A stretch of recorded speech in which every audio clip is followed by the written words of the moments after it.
Hello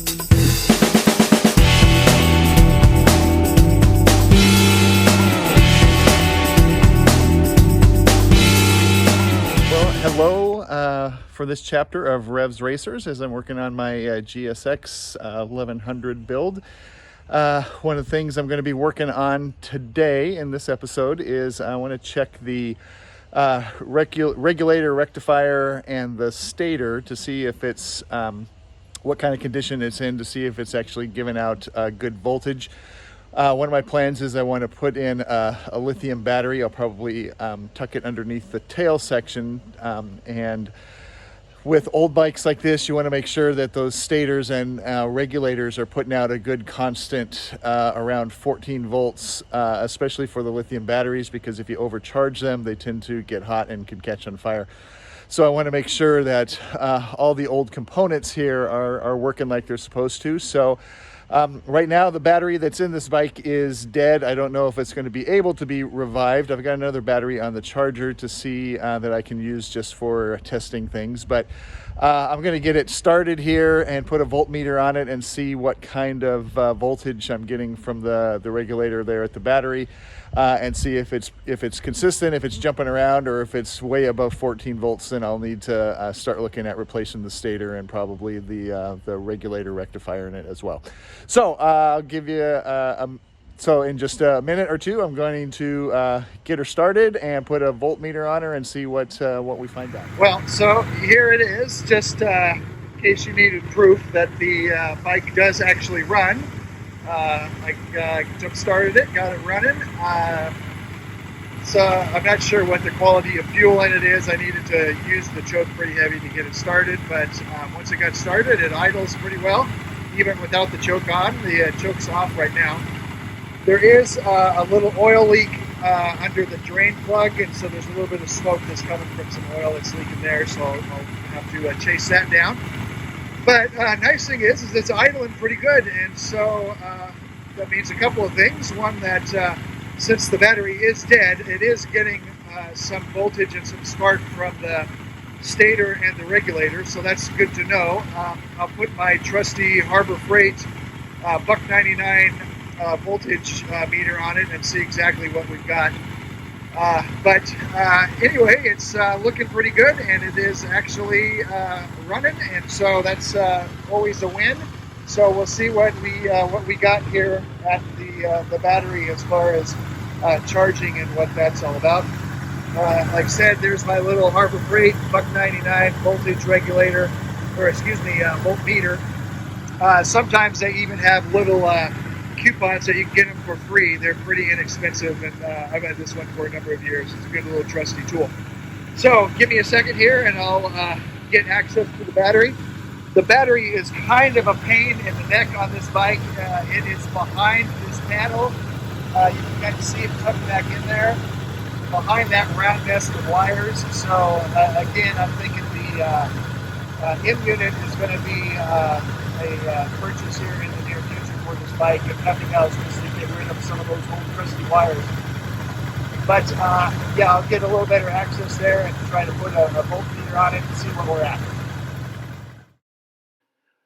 Well, for some reason, my microphone on my camera that I was using to record this malfunctioned and quit working, but I did get a video here anyway. So this is a little video of my cheap little Harbor Freight voltmeter with the motorcycle running to test and see if there was some voltage coming through the charging system. So if the charging system's working like it's supposed to, it should be anywhere from about 13.8 to 14.1 volts coming through. And so as you can see, it's kind of hard to get under there and get the probes on the positive and negative terminals of the battery. But in just a minute, you're going to see that voltmeter jump up from 0.0 to a little over 13 volts. So as you can see, it's kind of hard to get a good consistent connection there, but trying to get it in there good, and there it goes up to 13.4. It didn't ever really get over 14 volts, which is where I would like to see it, which makes me think that, you know, it's probably a 40-year-old stator that probably could use to be replaced. But my big concern was that it would be really inconsistent and would be jumping around from 12 volts to 15 volts and back and forth, and not have a good solid connection or a good solid output, especially when I'm using a lithium battery. If a stator is getting ready to give up the ghost, it will tend to fluctuate a lot, and it'll usually pump out pretty high voltage out of it. And I don't want that with a lithium battery, because overcharging those lithium batteries, as I mentioned, can make them get really hot and actually catch fire, and they malfunction pretty easily with over voltage on them. So I'm pretty sure it'll be fine for what I'm using. I'll probably eventually in the future look at putting a new stator and maybe even a regulator on it, but at this point, at least, it's pretty consistent. They're around 13.7, 13.8, which is not bad. So I'll keep working on it, and we'll just go from there. So here's the carnage of a day of teardown. Not really a day, just a couple of hours this morning. After I had it up and running this morning and checked the charging system and stuff and saw that it was working okay, I figured I might as well, while I'm out here, start tearing it down. So got the tank off, got the carburetors off, got the air box out. I don't know what it is about air boxes, but they're just always a nightmare to get out. So anyway, got those things all out without damaging them too much. I'm probably going to put pods on it, on the carburetor for the air filter, and which means I'll have to rejet the carbs.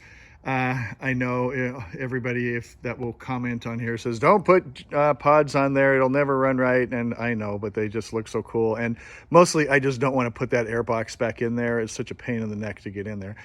But as you can kind of see, it's a 40-year-old motorcycle. The wiring's kind of janky. There's a few questionable splices and soldered wires that have been put in there, and some of the clips are kind of old and brittle. I left some of them just intact because I was afraid if I pulled on them very much, they were going to just disintegrate in my hand.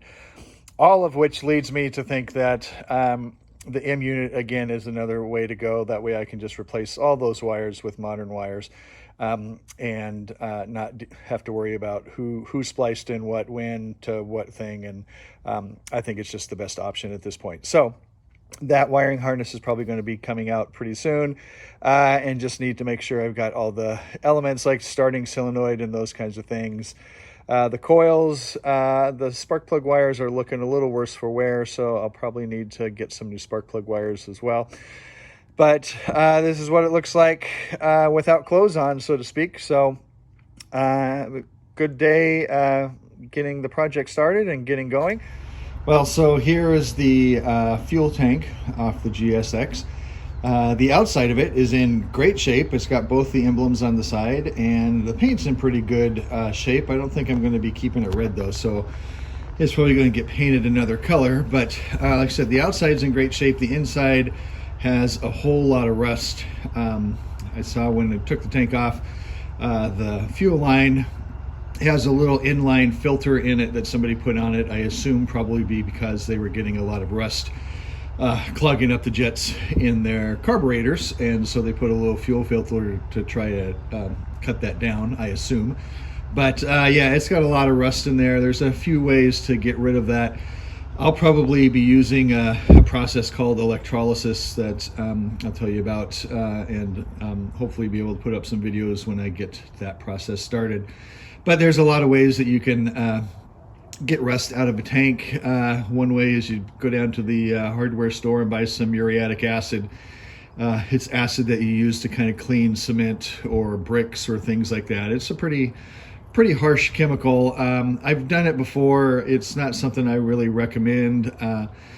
It makes a mess. It does a good job of cleaning the rust out of a tank, but it makes a mess. It always wrecks your clothes, and then when you're done, you've got a tank full of acid that you got to figure out how you're going to dispose of all this acid. So it's kind of a pain in the neck. It's kind of a last resort. I've seen some people use just like aquarium tank gravel, and to put a bunch of that inside the tank and shake it up a whole lot. I've even heard of people wrapping their tanks in blankets and putting gravel in them and then tumbling them around kind of like a rock tumbler inside their dryer. I don't know that I would recommend that. I don't think it would be great for your tank or for your dryer, but I've heard of people doing that. The easiest way, and I've done it before on an old Yamaha fuel tank that I had, is this process of electrolysis. And basically what you do is you have an anode that you put inside the tank, some kind of bare metal.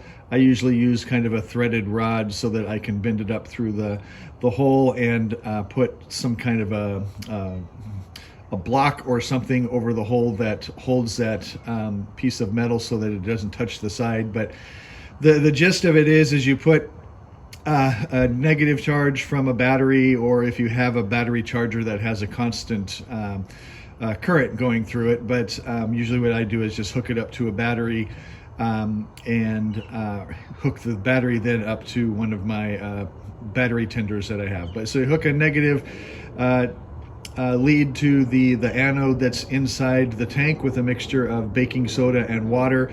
And then you hook the positive side to the tank itself, and as the electrons move from one side to another, they take the rust off with them as well. It's a pretty fascinating way to do it. I've done it, like I said, at least twice now. And you just kind of let it sit. You kind of check it in the morning, pull that anode out, and typically they look kind of like a raccoon tail. There's just rust like fur all over those things, and you just scrape them off, sand them back down to bare metal, put it back in, and let it cook for another night until there's just no more rust on it. It takes a long time, but if you're not in a hurry, it works great. And when you're done, all you've got is water and some baking soda to get rid of, and it's not nearly as caustic or corrosive as dealing with acid, and you don't have to worry about trying to get little pebbles that have been wedged inside your fuel tank seams out. And it's just a great little process. So I'll post that up when I get to the point of cleaning out the fuel tank, but just part of the process that I'm working on so far. So just another day working on the bike, and hopefully we'll keep making progress. So while I was tearing down the bike, I did notice that there was something I'm going to need to repair or find a part for. The top of this crank case here has a little vent. I'm going to try to see if I can get a good picture of the little vent hole that is up there that connects to the airbox and kind of rebreathes the come on, there it is. So if you can see that little hole at the top of the vent case, there should be a tube that comes out of there that has a little flare on the end of it that a rubber tube connects to that goes to the airbox. It's been snapped off, and it looks like somebody has been inside the engine, maybe doing a valve job or something, I'm not sure. But I'll either see if I can get just that top piece of the crankcase cover there, or maybe use some aluminum. I believe the part's aluminum, maybe just kind of with some brazing rod. It's not a high pressure, kind of high torque place where it's going to be taking a lot of pressure or a lot of force on it. So I might be able to just use some brazing rod and kind of solder in a tube there for that vent case. But since I'm going with pods anyway, I may not even need to do that. It might just be fine the way it is, but just something I might decide to tackle. So anyway, I just thought I'd let you see that and let you know what I'm thinking about repairs on the engine.